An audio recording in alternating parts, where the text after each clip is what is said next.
Good evening. Welcome to the Finance Committee. Tonight is March 4th, 2020, and our agenda tonight includes a vote on transfer requests and review of budgets, including the CIP for the Police Department, Fire Rescue Department, and Emergency Management.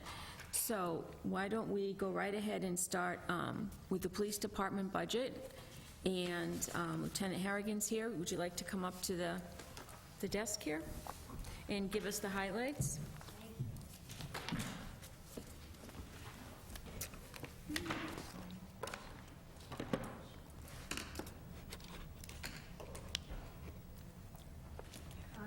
Good evening, through the chair. The 2021 budget before you tonight for consideration is the agreed-upon recommendation of the Chief of Police and the Town Manager. It represents an increase of $164,656, or 3.58% over current year. It provides for funding for all positions in the department, which consists of 40 sworn and 12 civilian. Of the 40 sworn positions, 38 are currently filled. 3 of the 38 are student officers, all hired off of the resident civil service list, and they just started the academy a week and a half ago in Boylston. So it's anticipated that they will be graduating in mid-July. Then that will be followed by 12 weeks of FTO training, and hopefully they'll be on the road counting towards the shift in August. Regrettably, we had anticipated a 4th candidate going to this academy. However, he did not pass the pre-entrance physical exam and was disqualified. So that leaves us that vacancy. Additionally, we had retirement that happened. Sergeant Kelleher retired in January. And prior to that, we made a provisional promotion to sergeant, so that position is now a full-time position on John Kelleher's retirement, and so that patrol position has not been backfilled. We have had a lateral candidate reach out to us, and we're going to be meeting with that individual next week. So if that works out, we'll have the 1 vacancy remaining on the patrol side. However, prior to all this happening, the budget, when it was submitted, the 2 vacancies are only funded at step 1 with no Quinn. None of the new hires are Quinn eligible. I think that catches you up on the staffing changes. In addition to the payroll increases that were contractual, we did ask for increases in 3 of our operational line items, the first being training. We're seeking an increase of $10,833. Of that $10,000, $9,000 is being requested for membership at the Gun Parlor, which is an indoor shooting facility in the city of Worcester. This is to augment the range that we currently have in town. It just gives us a different level of training in that we can do scenario-based training with live fire. That's all computer generated. We don't have that available to us now. We will still be using our firing range for some of our training because there are some limitations to this facility. We can only shoot from 15 yards in, and we do a lot of training, especially with our rifles, from 50 to 25 yards out. So we would be using both facilities to do our yearly qualification and the minimum of 2 trainings that we do every year for firearms. So that, the other, I think there'll be a remaining like $1,800 that would be used towards the ammunition that would be needed for the additional training that we're hoping to do, and some range equipment that we're gonna need up at our outdoor range. In addition to that, we've asked for an $8,000 increase in miscellaneous service account. The reason for that request is we are looking to have some assessment center testing for promotions that may include the chief of police. If that happens, we do have an active list now for sergeant, but not for lieutenant, so there is the potential for 2 assessments to be run out of 2021 budget, depending on what happens with pending retirements, potential retirements. And finally, we're looking for an increase of $5,600 in our equipment line item. This brings us closer to our 3-year average, and it would provide for some increases towards TASER year 1. In our capital, we are looking to get a 5-year lease for our TASER program. When the budget was built, we didn't have all the numbers nailed down from TASER, so we're shy of $2,400 for our year 1 lease payment for the program, should that go forward. So this offsets that. In addition to that, depending on the 3 new hires, 4 potentially, we are probably going to be adding, I'm not saying it's a brand-new vehicle, but a vehicle to our fleet, which would need equipment to include plate carriers, rifles, mobiles, that whole thing. So we're looking to hopefully increase that line item to cover any costs that may be related to keeping an additional vehicle in that fleet longer than we had anticipated. So that wraps up our request for the 2021 year, and if anybody has any questions, be happy to answer them if I could. Okay, questions? Yes, sir. This might just be kind of semantics, but when we outfit a new vehicle, does that not get included in capital purchases? Like the outfitting of the vehicle as well as the purchase of the vehicle? Most of the upfitting is incorporated into our capital, but there have been times where consoles changes, so we swap out as much equipment as we can every year, so we're not buying brand-new light bars every year, so until we know what vehicles are coming out of service, and Well, just because you said it was for a new vehicle that was coming in, so that's not a brand-new vehicle. It could be like, we'll retain something that might go into our detail fleet, we may keep on the front line. Our detail fleet, if it's moved there, any equipment that we've put into a new vehicle's been stripped out. Okay. So if we have to retrofit that to bring it back online, we'll need to provide for the plate carriers and all that, fire extinguishers, everything that may have been taken out in order to move into a new vehicle. Okay. Yes. Through the chair, just Lieutenant, while you brought up the detail fleet, that's a question I've had from members of the public a couple times over the last year, is people wondering what all those vehicles are when they drive by the station, and especially as, looking at costs and things like that. Can you just sort of explain what the fleet does, and is there a cost associated with all those vehicles relative to maintenance and upkeep and tires, and, is there a balance between? I can't speak to the maintenance end of it, because DPW handles all that now. We don't see any ongoing costs related to that. I can tell you I would guess it would be minimal, because I don't see many cruises out of service for very long. It could be routine oil changes and whatnot, brakes here and there. But the purpose of the detail vehicle is to keep the hours off and mileage off our frontline vehicles, because there are occasions where we're working on Route 20, we're working at night, we're on roads that require, for public safety, officer safety, a vehicle. So that was the intent on keeping some of our vehicles that are retired from the front line as a detail or spare vehicle. They're used for when a frontline vehicle's out of service, we have to put another vehicle in service. The whole design of the frontline vehicles, and what we're looking to do is to have them only work 16 out of a 24-hour period, so they get some rest, they're under warranty longer, and the mileage, I think we can average like 7 years now for a vehicle based on this program, where before sometimes we were retiring vehicles after 3 years, 5 years. So we have seen it work. I understand, like, depending on what time of day you go by the station, during the day there's hardly any vehicles around, because there's a lot of admin people working and whatnot. After that, depending on the shift, on the midnight shift, if you drive by, you'll probably see many more vehicles in the lot than you would typically see. So I understand it, but it's by design, and I think that we've saved money over the years having some vehicles relegated for just details and fill-ins as needed when other vehicles are in for routine maintenance. And just maybe this to Ms. Kasnovich, but there is an admin fee relative to details in town, right? And some of that admin fee would go to offset any potential costs, for instance, to maintain, fueling those cruisers and things of that nature? Is that That's the purpose. We charge a 10% admin fee, which gets billed for every detail.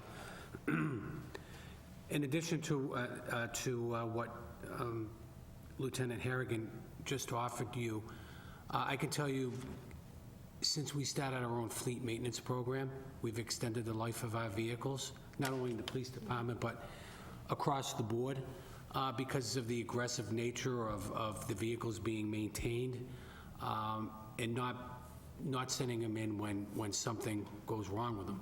So they're on a routine maintenance program, and that's extending the life of our vehicles, not only for police, but for general government and for fire as well. And again, in addition to the 10% admin fee, there is a $50 cruiser fee assessed for a detail, so there is money coming in to hopefully offset some of those maintenance and fuel issues for any of the details worked with cruisers. Thank you. Can I ask a question? How does that work?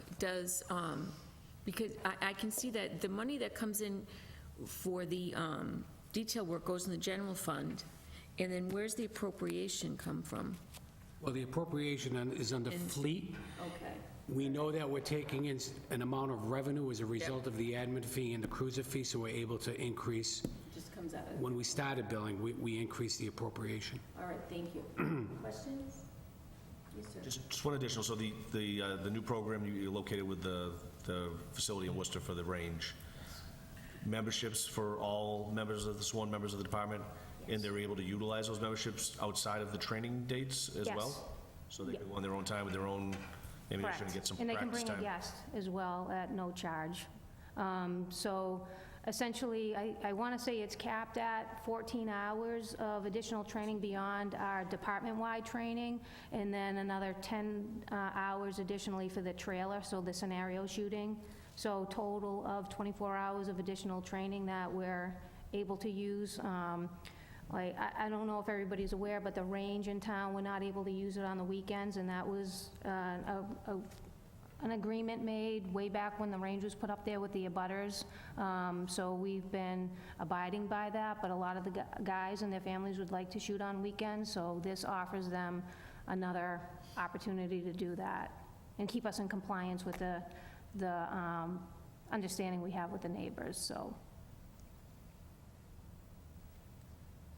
Good, Any thank you. question? Questions? No? I had a question for Ed. Yes, sir. So there was a difference of 2,000 in the town manager recommendation versus the department request for the physical fitness bonus. Which line item? It's 519009 on page 2 of the budget. We talked about that. Oh, yeah. If you look at the 3-year history, it's running at 31. Now, we know there were some vacancies, and we accounted for those, but there are some men who choose not to do the physical fitness, so we're not getting 100% participation, so that reduction reflects more or less the history. And we understand that some positions are going to be filled, and we provided for that. Okay. Questions? Oh, excuse me, yes. Eileen, can you tell me how many of your officers are still receiving Quinn bill? Okay, so total, every member of the command staff has a degree. And now it's 12 of the patrol So, people with Quinn. With these new hires, it will be 16 without Quinn. So we're now seeing that shift of those who I are was- Quinn yeah. eligible. So I think you'll see there's been a reduction in the Quinn this year versus last, because we retired people that had degrees, and now we bring people on with no degrees, so. Question about the Quinn, does that amount increase by a fixed value every year, a percentage? It's a Yeah. percentage. It's a percentage, okay, that's it. So whether it's an associate's, bachelor's, or master's, 10, 15, or 10, 20, 25, if the base pay goes up by X, it's multiplied by 10, 20, or 25. Okay, all right. Okay. Any other questions? So, why don't we vote on this, and then, I didn't read these out yet, we'll vote on this, and then we'll look at the CIP. So we're looking at a total police total. Let's see, last year's appropriation of fiscal '20 is $4,603,969. Town manager recommendation is $4,768,626. That's an increase of $164,657, which, as the lieutenant stated, is a 3.58% increase. Do I hear a motion to recommend? So moved. Second? All in favor? Aye. Opposed? I'll abstain. We're going to do the capital now? Yeah, let's take a look at the police capital.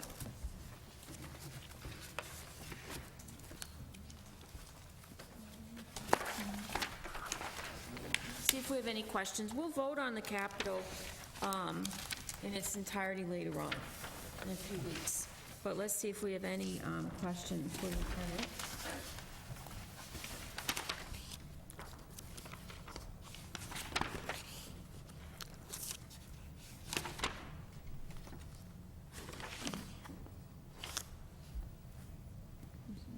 I have a question, Lieutenant. It's about the TASER program. So this will be new, correct? Well, we currently have tasers. You do, yeah. But we've been with these since 2013. So the current model that we're carrying is not the latest, greatest, which is what this will be. And the reason why I say that is because this new taser comes with a bigger dart that we're seeing some failures with the old technology as it relates to the probes that are attached to it. We're having more failures than successes, and that's not a good thing. If we're using them, there's a reason for it. So this offers a host of things that current technology doesn't. Unfortunately, they're very expensive, so we're, instead of looking to purchase 20 tasers, which is what we're looking to do here, so not everybody's gonna be issued a taser, we're still gonna be sharing them. But our current complement is 12 tasers, and sometimes we don't have enough to outfit all the people that may be working, especially during the holiday season with the mall. Between the mall detail and the guys working the shift, sometimes if they're used, they're taken out of service. If there's an issue with them, they're taken out of service. So we're finding that 12 just isn't a realistic number to meet our needs. So we're looking to do 20 under the capital with this, and that's soup to nuts, everything. It's going to provide the batteries, the tasers, the holsters, online training, certification training for the instructors, any training cartridge that we're going to need is 8 per person. That's included in the taser cost. Right now, we pay for those out of pocket, and I can tell you, for this year, it was going to be close to $4,500 just for training cartridges. So we do our training, we shoot a target in the station, and it's a $4,000 cost to the town for that. So our duty cartridges would be included with this as well. So the batteries, the docking station for the batteries, now it's going to a wireless format. So if there's an issue and somebody forgets or doesn't report something, as soon as that battery goes into the charger, there's a wireless connection to Axon that downloads all that information. So there's a way to track it, usage, all that other stuff that comes with this package that we're looking to get, as opposed to staying with what we have. And they're not going to be making the holsters and the batteries anymore for the units that we currently carry. So we thought that it best to address it now, and it's too big a nut to absorb it into the operating budget, so we're looking to do the lease over the 5 years. Okay, that makes sense. I assume there's a lifespan on them, so how long do you think these will last? Well, as long as we're in the TASER assurance program, they're under warranty. The batteries, everything is warranted, so I don't know what we'll be doing after. Maybe there'll be another technology out there in 5 years. Right now, they seem to have the market cornered, so there's not a whole lot of wiggle room. You're kind of forced to go with their stuff, unfortunately, so. That makes sense, thank you. You're welcome. Yes, sir. Just, Lieutenant, a question relative to the TASER program. What would be the cost, and would there be a way to, like, multi-year phase it in so that everybody could carry their own TASER?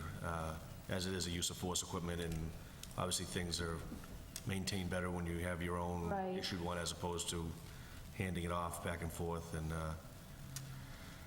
It was over a $200,000 cost if you wanted to do a purchase for everybody to carry their own, which we thought was steep with all the other needs that we had. That would, with the cruises and everything else, we just thought that this was a more fiscally responsible way to do it.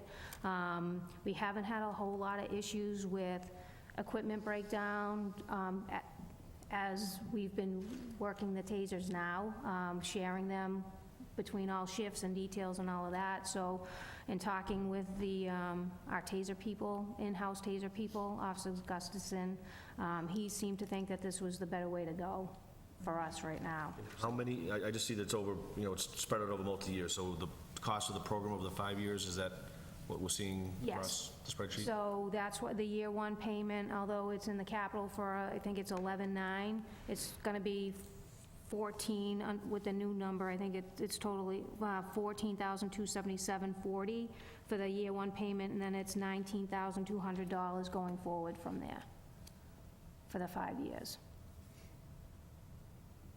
Is there a churn-in cost benefit? Are we churning in the old tasers? We are turning in the old ones, but at first they said and it's still an unknown, because at first they said they were gonna give us some money for the trade-in. Now, if you look at the quote, it says 0. So I don't know if, because the technology's that old that they can't reuse it, and so we might have to eat that, and there may not be any trade-in cost for us, but if there is, it'll offset. I'm sure I can work something out with Ed for some offset to something going forward, but right now, you look at the quote as presented, it's zeroed out for trade-in value for our equipment. Thank you. Yep. Thank you. Sure. Any questions? Any more questions, CIP? No? Yes. Yeah, go ahead. Yeah. I mean, how many vehicles do we lease purchase every year? Is it a fixed number? Right. Most years, it's 3 vehicles that we purchase. The off year, which is every 3 years, is 4. And is this year a 3 or a 4? 3.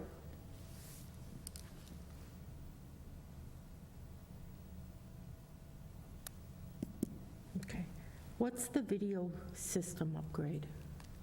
Right, so we're looking for $20,000 to upgrade some of our camera, not just the cameras, and this is mostly in the station, multiplexers, the cameras in the interview room for the DB, the booking cell area. We've had equipment failures down there, and I'm told, and I'm not a computer person, but it has to do with how many ports are on our multiplexer for video type technology. So we're looking, we haven't replaced, most of the equipment, cameras in the station are original to the building. We've only replaced things as they've broken. And I think we've delayed this from last year, if I'm not mistaken, because we weren't sure what was going on with a new public safety complex. So some of this technology, we probably would be able to take with us if we were to move to a new building. Outside cameras, they're relatively new, so this would be basically the cameras that we use in-house for monitoring cells, the evidence room, armory, that kind of situation. And Madam Chair, both public safety departments, both police and fire. We're mindful of the fact that there is a discussion going on about a public safety facility, so we're, in terms of making a capital investment in the current facility, we try to put that on hold or delay it until we know the outcome of where we're going with the proposed facility. Okay. Yes, thank you. Okay. Yeah, another question? Yes, sir. Yes. So if we are delaying some potential upgrades to both stations, have we factored in additional funds in case things that would have been upgraded may fail? They are on the radar screen, but we're prepared to make those changes if, in fact, the town goes in a different direction.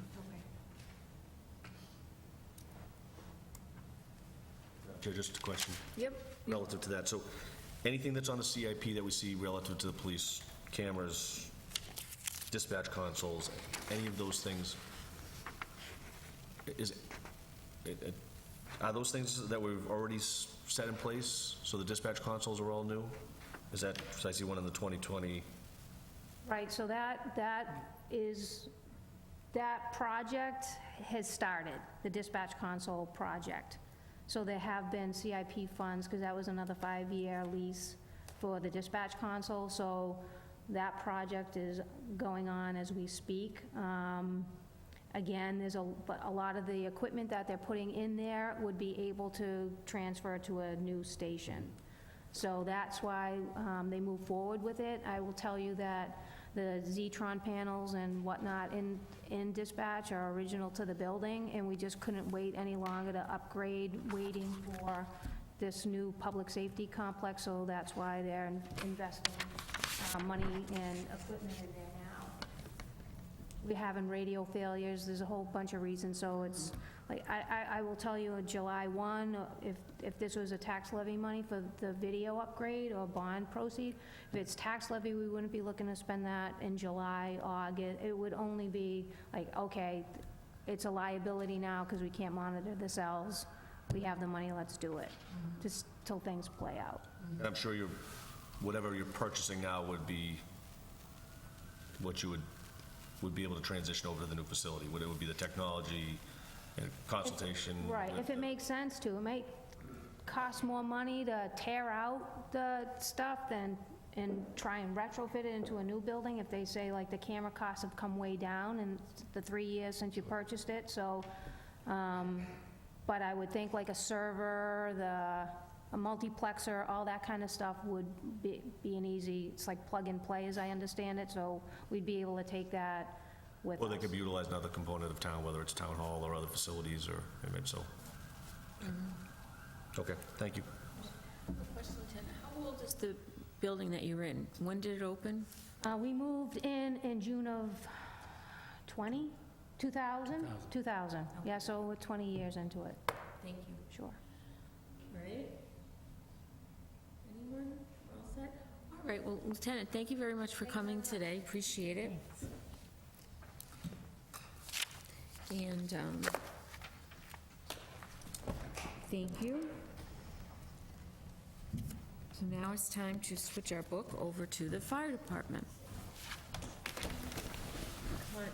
Thank you for coming, Chief.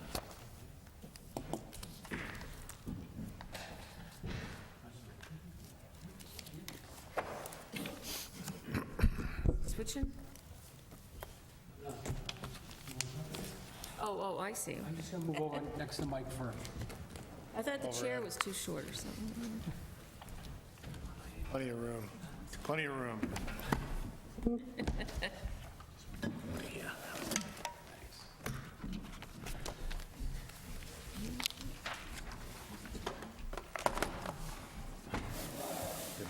Thanks, Mike. To you? Yeah, no problem, I'm good. All right, so Chief Coleman and Deputy Johnson, thank you for coming tonight. Do you want to give us a little summary of the budget or some highlights for us? Sure. Thank you, Madam Chair, members of the committee. So the budget you have before you tonight is the budget that was agreed upon by myself and town administration. It reflects an increase of $229,000 $229,021 from FY20.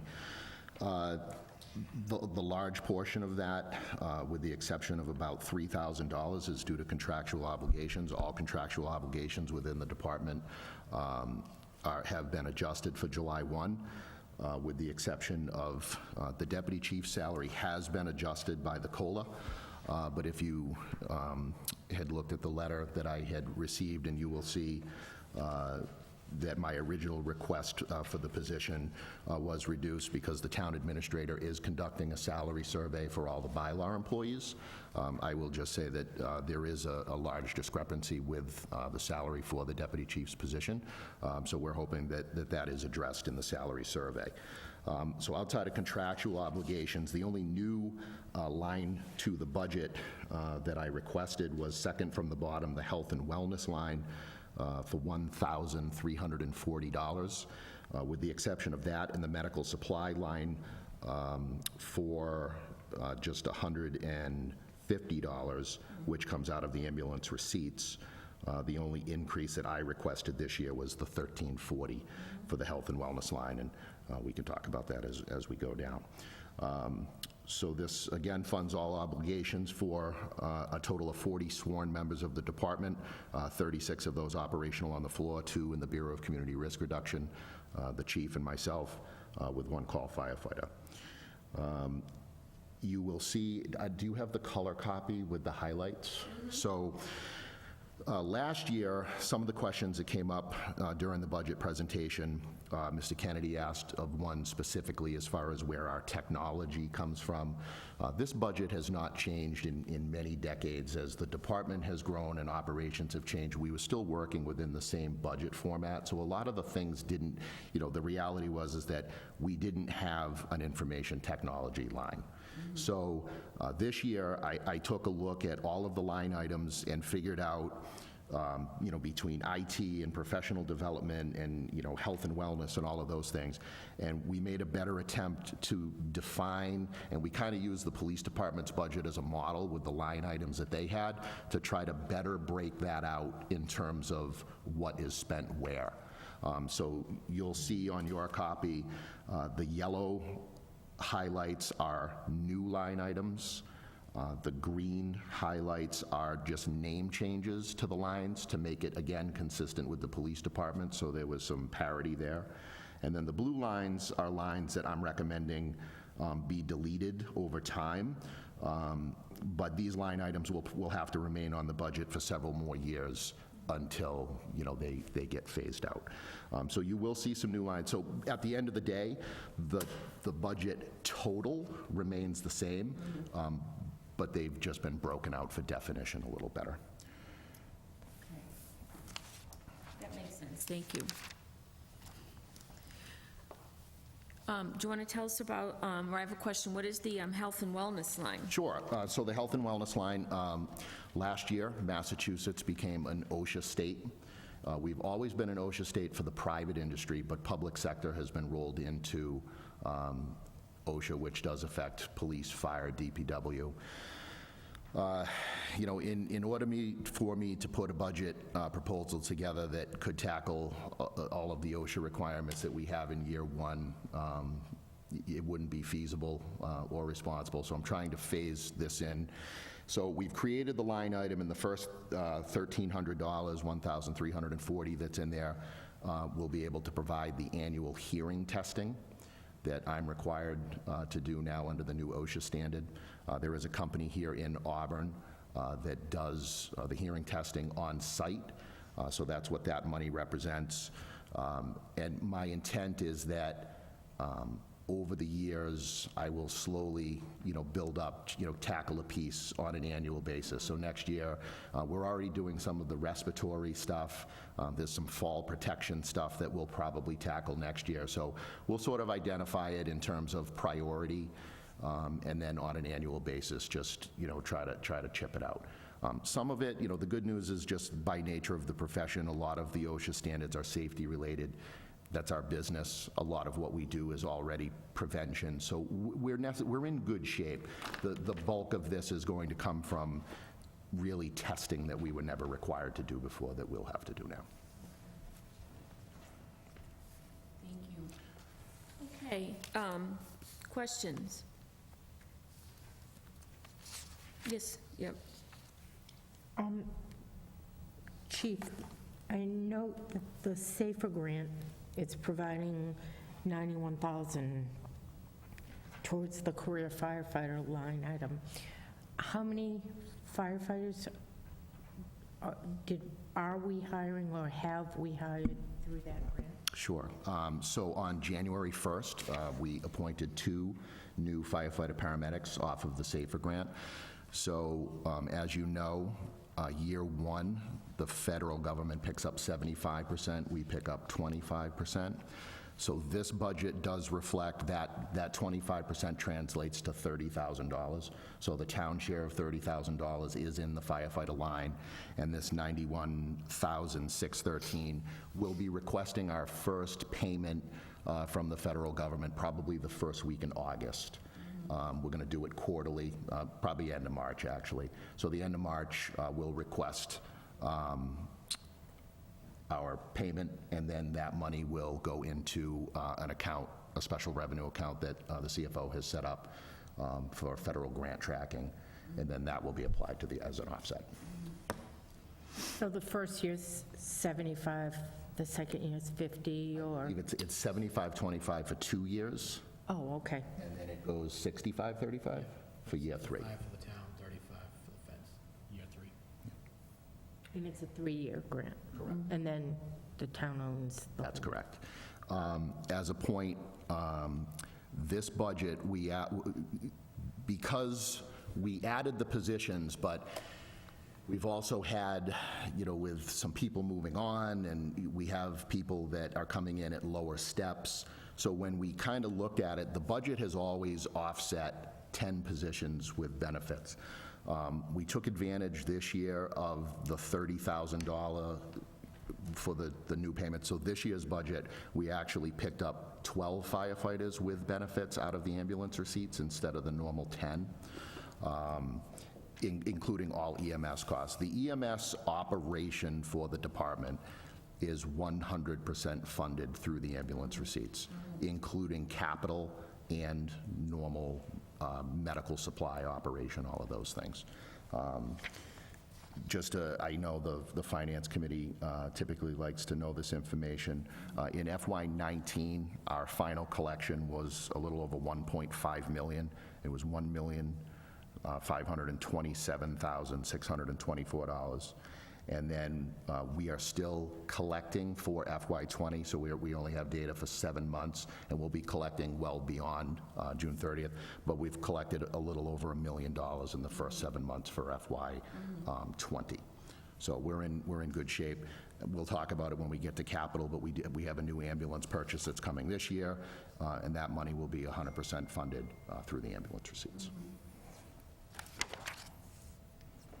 Okay, questions? Yes, sir. Chief, while you brought up the ambulance receipts, how do we do typically with percentages of collections? Obviously, some bills go unpaid for a variety of reasons, but how do we do typically and compared to other communities in terms of our collections? Yeah, we do fairly well. I mean, we typically have about a 91-92% collection rate. Again, there's many factors that go into ambulance building. Medicare, Medicaid are fixed rates. So someone that's on Medicare or Medicaid, we're getting the $300 or the $400 payment from Medicaid. Even if it's a $1,500 ambulance bill, we're getting the fixed Medicare cost. And then ultimately, we have to make the decision, ultimately I have to make the decision as to whether or not that's something that we would send to collections or we would write off. So that's something that is evaluated on a monthly basis as I get those reports from the ambulance, from the billing company. But our collection, especially from private insurance, our collection rate is very high. Typically, what we write off, we write off a lot in maybe $30,000, $40,000. But a lot of that is co-pays. You'll get a bill report from a patient that has a $100 balance or a $250 balance or maybe even a $500 balance.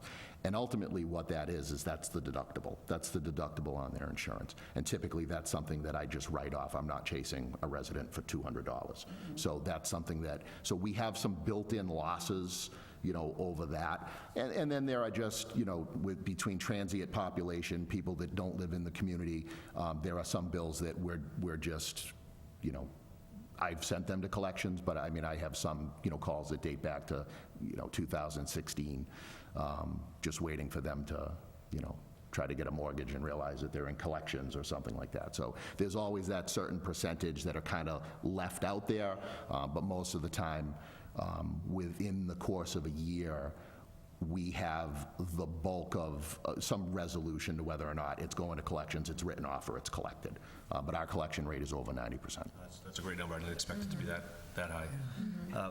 Chief, could you also just update us on your vision for staffing and where we are, and what type of requests we may see?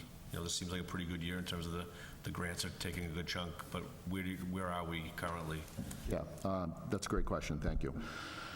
So, I've had conversations with the CFO and the manager that my ultimate goal is with this new staffing that's come on, that has brought the career complement to 36 members on the floor, which allows us to have 9 career firefighters scheduled per day between the 2 fire stations.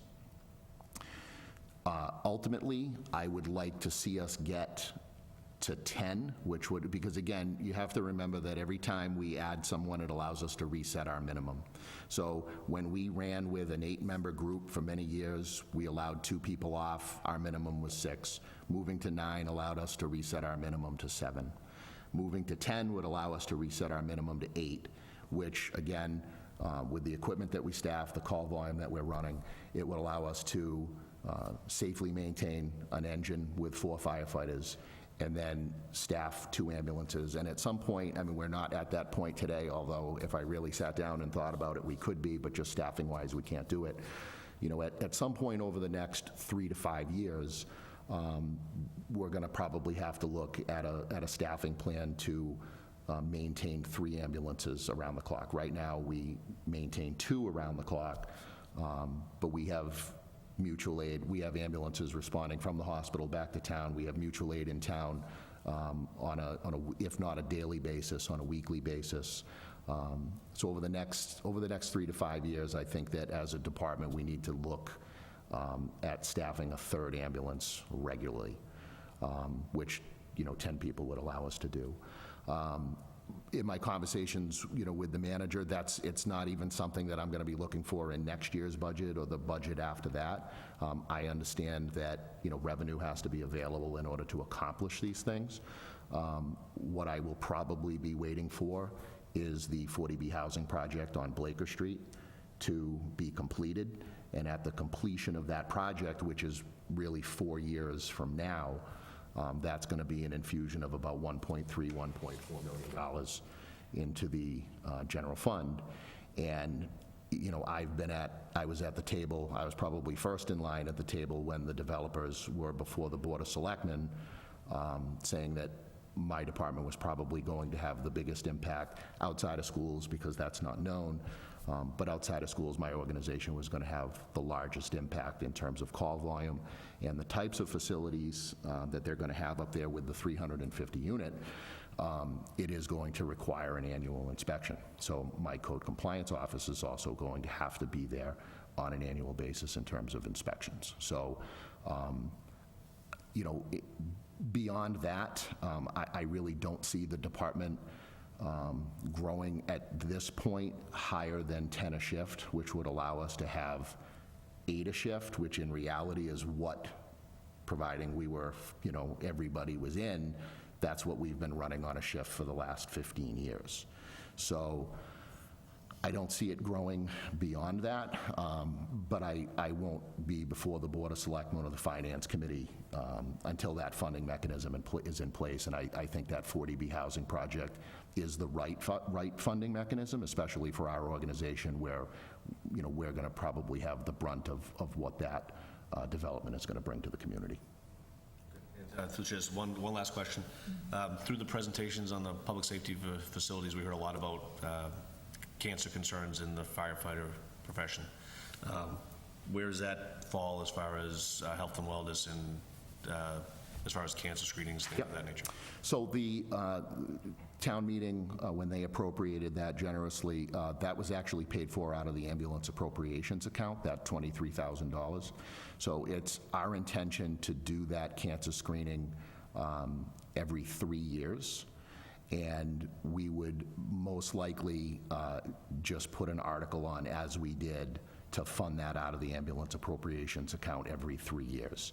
I don't think it needs to be done yearly. I think 3 years is a good mark, and the dollar amount, the money is there in the ambulance appropriations account, so I don't think it's something that needs to be built into the operational side of the budget.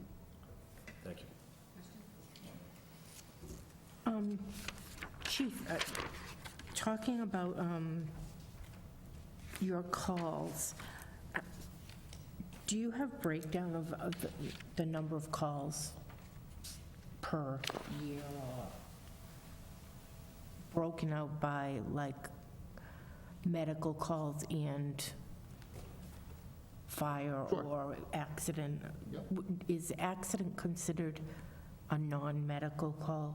Like a motor vehicle accident? Yeah. So it's tracked separately. We respond to about 300 to 350 motor vehicle accidents a year. The deputy could probably dive into more of the statistics, but typically typically the way that it breaks down, if if you want specific numbers, the deputy can, but we're pushing 4,000 calls a year. This year we'll probably hit 4,000.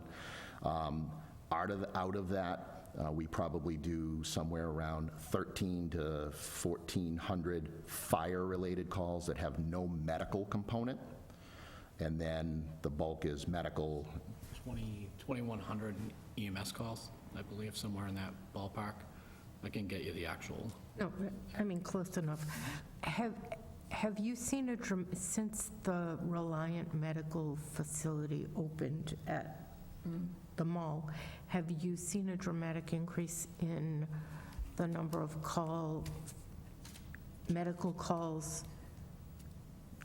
because of them, or not really? Yeah, we have seen an increase in them. It hasn't been dramatic, but we have seen the increase.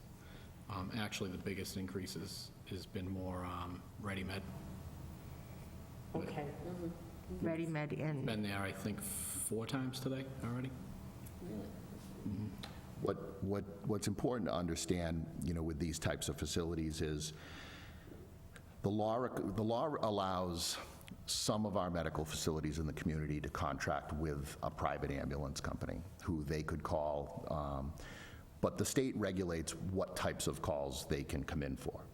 And even if, take the Life Care Center, for example. The Life Care is a facility that can, under law, contract with a private ambulance company, and to be quite honest with you, we encourage that because the amount of volume that comes out of the Life Care we couldn't support even if they wanted us to.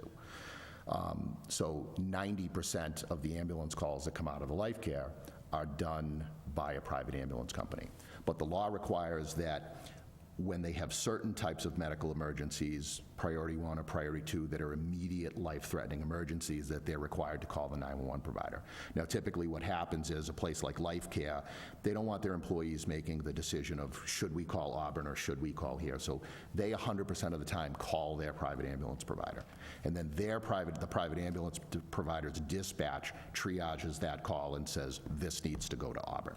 So when we go to the Life Care Center, they're for true emergencies. They're for cardiac arrests. They're for serious, serious calls. Same rings true to a place like Ready-Med. So, sometimes people treat Ready-Med like it's the emergency. They don't want to go to the emergency room, even though they probably should go to the emergency room. So they say, well, I'm just going to go to Ready-Med.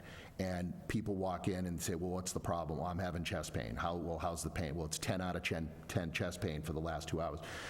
And we were just talking to the police lieutenant about this tonight before the budget. The problem with Ready-Med is that we are taking sick people out of the Ready-Med because they're people that really never should have been there to begin with. And, so yes, we are there a lot, but when you look at the types of calls that we're bringing out of there as far as STEMIs and some of the respiratory issues, these are sick These are sick people.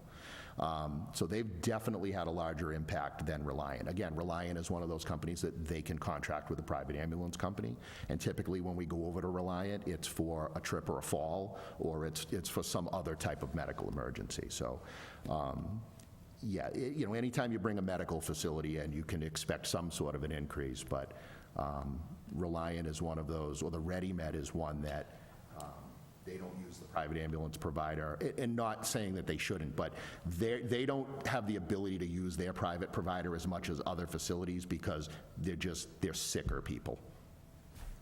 So does ReadyMed has a private ambulance service that it contracts with? It does.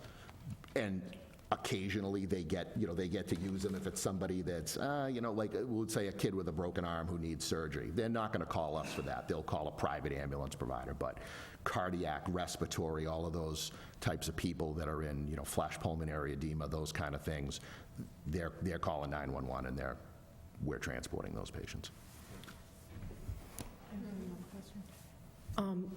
Eddie, when these medical facilities come into town and go through the licensing and planning process, has the town looked at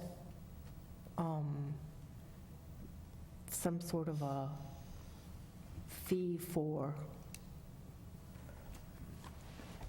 ambulance service? I'm not aware of any discussion that may have taken place before any regulatory board. I don't believe it would be permissible, since they're paying general taxation like any other business is paying. Even though it may require the services of our individual departments, that argument can be made for any business that calls upon the police for an alarm or anything like that. Certain things are billable. There are alarm fees after so many alarms. Those are allowed and justifiable. I don't know of any circumstance where something like that would be billed or considered billable to a medical institution. Just on that same note, Chief, would you say that nowadays many of those ReadyMed patients would probably have been patients coming out of their homes in town who just, through either stubbornness, decided not to go to the ER, and then maybe said, well, okay, I'll just run down to ReadyMed. They may have been, the chest pain may have been, no, I would have stayed on the couch and someone would have called, or the respiratory issues. Do you think this may be like a halfway point for some of our home calls, that we got them out of their houses, but if they are residents of the town? I'm just curious if you had any. I don't know if the deputy offhand knows that breakdown, but There are many from town, but there's also many from out of town. I think also what it comes down to is those patients would typically have gone to Reliant before, and now with the doctor's offices always being constantly full, that's the reason why Reliant opened ReadyMed, was so that they could take that overflow and do those more emergencies like, the flu symptoms or something like that. That's where those patients are going. So that's why I think we're seeing more action over at ReadyMed. We still do see an increase at Reliant since they've added patients. I do track every medical facility that we have in town, and I have a spreadsheet for it. I know Kevin knows I have spreadsheets for things, but Everything. You can imagine what your house is like. yeah, I do track all of that, and then what the percentage of our call volume is based on medical facilities. I don't have that information in front of me, but we do keep track of it. Thank you. Thank you. Question? No, I'm all set. No other questions? All right, well, let's take a look at this, at the budget. We're looking at total, fire total. Fiscal 2020 appropriation was $3,179,326. The town manager recommendation is $3,408,347. That has an increase of $229,021, or 7.2% increase. Do I hear a motion to recommend? So moved. Second? Second. All in favor? Aye. Aye. Opposed? Okay. Thank you. So let's take a look at the capital.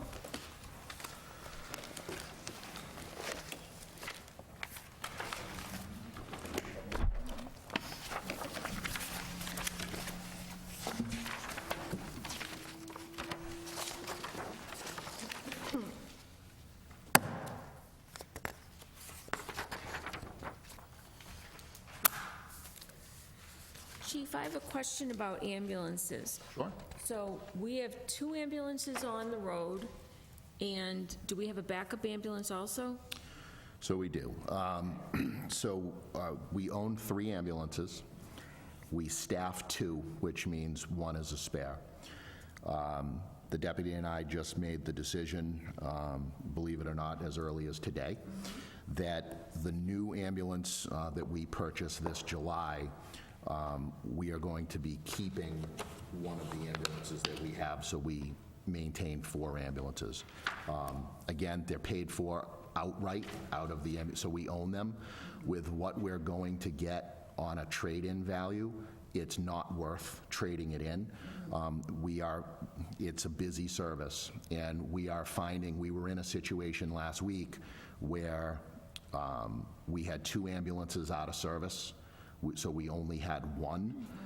We were kind of waiting out the day to see what was going to happen. We had mutual aid come in a few times. DPW was able to get that other truck back to us before they left for their end of day, so we put 2 in service. But if not, we were going to be in a situation we were going to have to contact another community to see if we could borrow an ambulance so we could keep 2 in service. So we are going to hang on to that 4th ambulance. Again, even just sort of building that into the plan now, which makes it easier because it's an outright purchase out of ambulance receipts. But as I mentioned earlier, as we start laying that foundation over the next 3 to 5 years to staff a 3rd ambulance regularly, we're going to need that 4th truck anyway as a spare. So it makes no sense with the trade-ins are, it's ridiculous. It aggravates some days what they're willing to give you for these. So it would be better served, sitting in our station as a spare to be pushed into service. Do we have space to, It's going to be tight, but we're going to Right. wedge it in somewhere out in West Street. We're going to kind of try to reconfigure. There's no room at headquarters. We're going to try to reconfigure a few things out at West Street. Last year, the department members, they took it upon themselves to rip out the performance stage that had been there for years. We've outgrown the space, so they ripped the performance stage out so we could kind of swing some things to the left a little bit, but we'll fit it in somehow out at West Street. Okay, thank you. Questions? Yes, sir. Just on that, if we hang on to that additional ambulance, what does that mean for equipment-wise in the ambulance stretcher, Yeah, so typically so this new ambulance that we get, it will come with a new power load stretcher. All of that is outfitted when we purchase a new ambulance. So really, the only thing that we'll have to do for the new ambulance is some of the lighter equipment, bags and bandages and things like that. But that shouldn't be a heavy lift, and that's going to come from the ambulance receipts anyway through this purchase. But I'm not anticipating any heavy costs to put equipment on that new truck, because the new one's coming. The biggest purchase when you purchase a new ambulance is the stretcher and the new load system that we have in it, which is $40,000, and that's part of the capital purchase anyway. Thank you.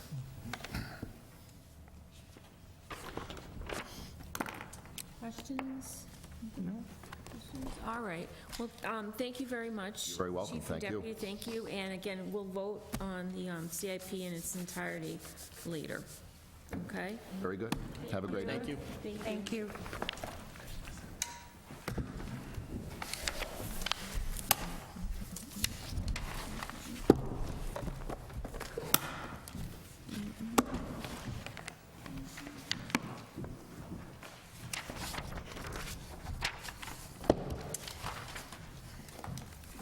So we have an opportunity now to look at some of the other budgets. Perhaps we should look at the law budget and then human resources and review those and make recommendations this evening.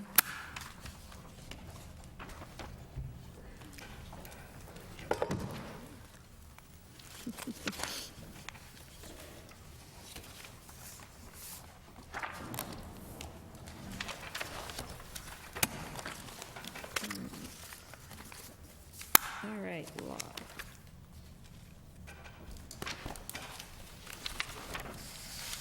right, so the legal total, 3 line items, the fiscal 2020 appropriation, $145,000. And town manager recommendation is also $145,000. So, any questions? No, do I hear a motion to recommend? Sorry, Second? All in favor? Aye. Thank you. Okay. And the next one, maybe we should look at human resources right after that. The fiscal 2020 appropriation, $74,232, and town manager recommendation for 2021 is $79,098. That's a $4,866 increase, or 6.55% increase. So, questions? Yes. Is this a bylaw position that will be going through the evaluation that was mentioned earlier? This bylaw position was already evaluated, and there was a transfer that just came before the Finance Committee, I believe at the last... In January. And it's reflective in this request. This is the update. Okay. Yes. Motion to approve? Second? All in favor? Aye. Opposed? No, okay. So let's look at information technology, and let's see, we might, if necessary, we can have Mr. Marino come in and give us an update. Let's see, the fiscal 2020 appropriation, $211,037, and the town manager recommendation, $229,873, which is an $18,836 increase, or 8.93% increase. So, and of the director's salary, 90% of the director's salary is paid for with tax levy. The other 10% is paid by special revenue allocation from the local cable channel, which is good to hear. And any questions? Just a question to the chair, just as a general matter. I mean, in my few years, typically we've had these directors and department heads in to sort of give us, even though they're usually pretty routine, but just to give us an idea of what they foresee for their departments and what they may be seeing, to give us a bigger picture of. So you want them to come in? Yeah, I that's think, fine. I don't know, I Yep. feel like, I don't know if Mr. Kazanovich may have a better feel for the department heads as to whether they want to come in and present to the Finance Committee? Well, not knowing what questions may or may not be asked by the Finance Committee, we like to have the division heads here or the department heads here to ask any questions that you may have relative to what's presented before you or what you may foresee that may happen in the future. I think that's a good idea, because there's items probably in the capital budget too that we probably want to ask him about. So perhaps, Sharon, could you contact him? Thank you very much. So we can ask him to come in. And get around, okay. Can you do town hall and general service? Yes, perfect. So Town Hall, 192. Fiscal 2020 appropriation, $50,500. Fiscal 2021 appropriation, town manager recommendation, $50,500. That's easy. Motion to approve. Second, no, you have to say second. Do I hear a second? All in favor? Aye. Okay, thank you. And, General services.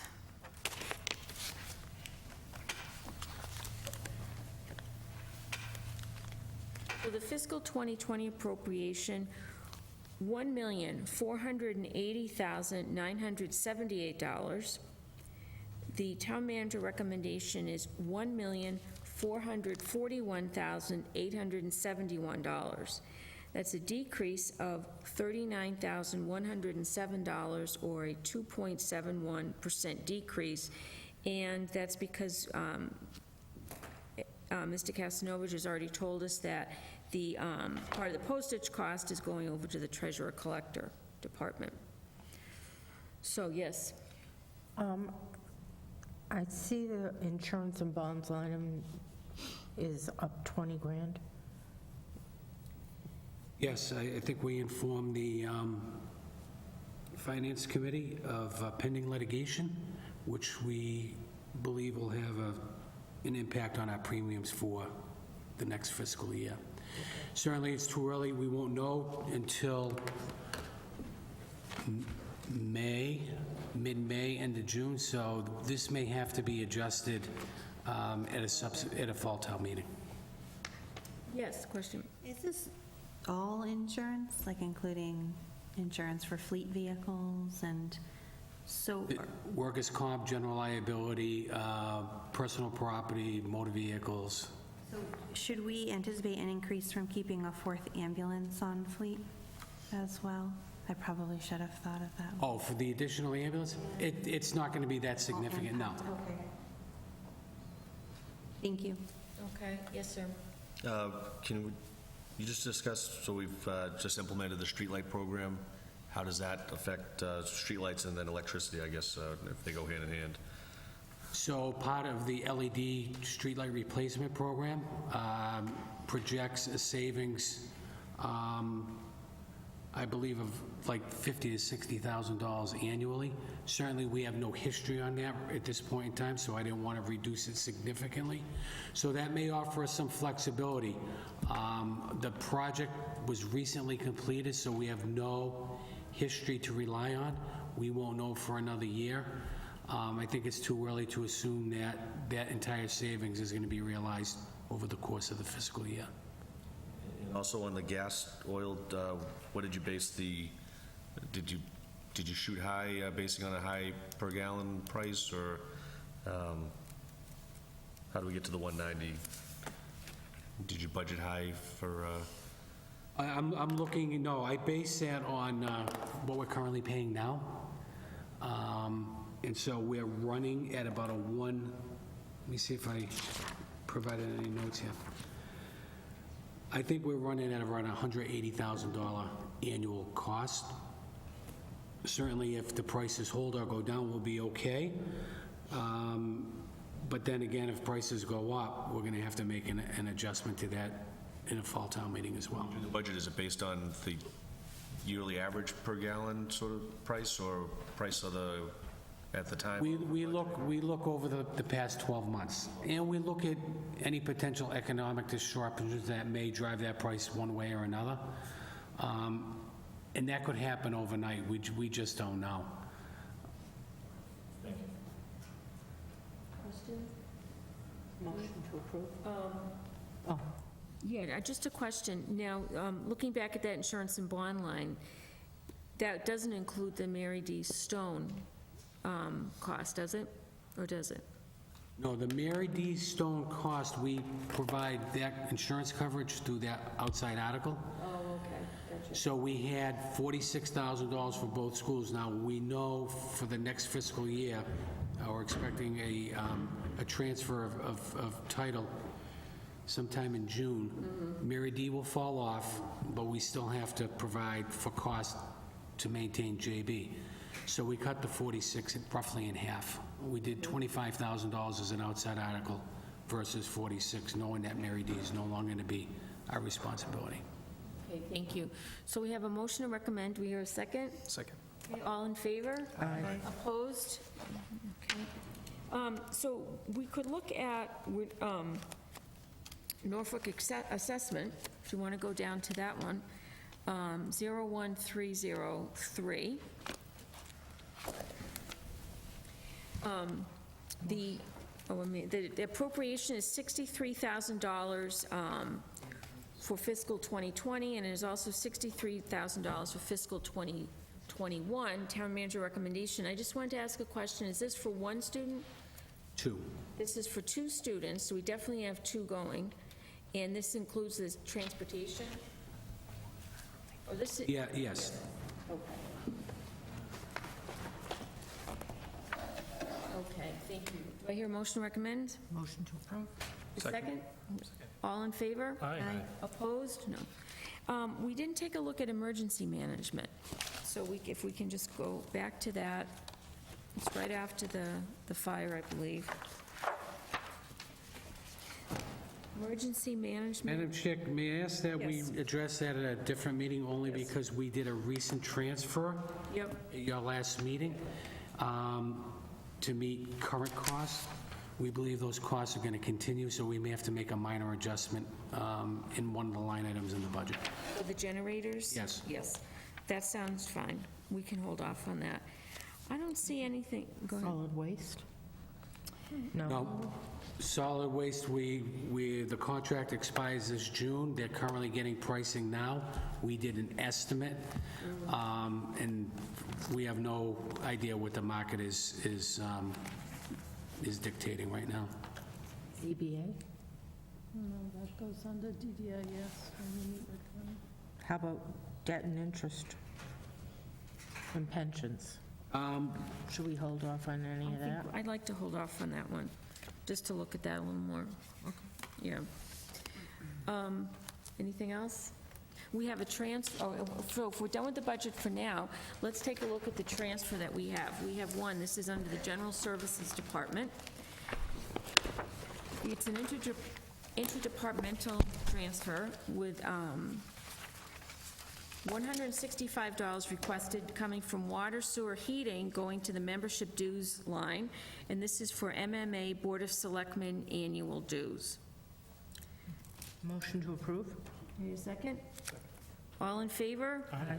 Opposed? No. The next transfer is also coming from water, sewer, and heating. The amount requested, $226.85 to the printing cost, additional cost for annual W-2s. Motion to approve? Second? All in favor? Aye. Opposed? No. The third transfer, coming from water, sewer, and heating, requests $3,000 to office supplies to meet requests for various departments for office supplies. Motion to approve? Second. All in favor? Aye. Opposed? Okay, good. So looking at next week, we have the Department of Public Works coming in. And the week after that, the school department is coming in for the fiscal 2021 budget. And we'd like to see Mr. Marino coming in. Who else do we have we asked to come in? We asked Darlene Coyle to come in? I don't have her on the schedule yet, but I'm working on that. Okay, thank you. Madam Chair, how would you like to have Mike Marino come in on the 18th and present before the school department budget? That sounds perfect. Yep. Thank you. Through the chair, have we, Bay Path going to try and be that same night? Do we ask the Bay Path to make a presentation? Is that? Well, I just don't know, we can invite him then. I don't know if you want to put him on the front end or in the back end of the school department budget. Yeah, I don't know if that might be over it. I don't know if we necessarily need them the same night as Auburn. I don't think as like the school department, because I don't think it necessarily, they coincide. Because I'm sure they're going to bring potentially the new superintendent in, this existing superintendent, the school business manager, and maybe our reps, I don't know. So I wouldn't want them to wait the entire night to be heard, so maybe we can put them up first on another night. Okay, sounds, and next week, let's look at the town clerk's budget, so just review this week, and we can vote on that next week. I don't think we need her to come in, though. Do we have any questions? You'll take a look and let us know, or let me know. All right? Any other questions? We're early. We're 6 o'clock meeting? 6 PM. Mm-hmm. Okay. Motion to adjourn? Second? All in favor? Aye. Opposed?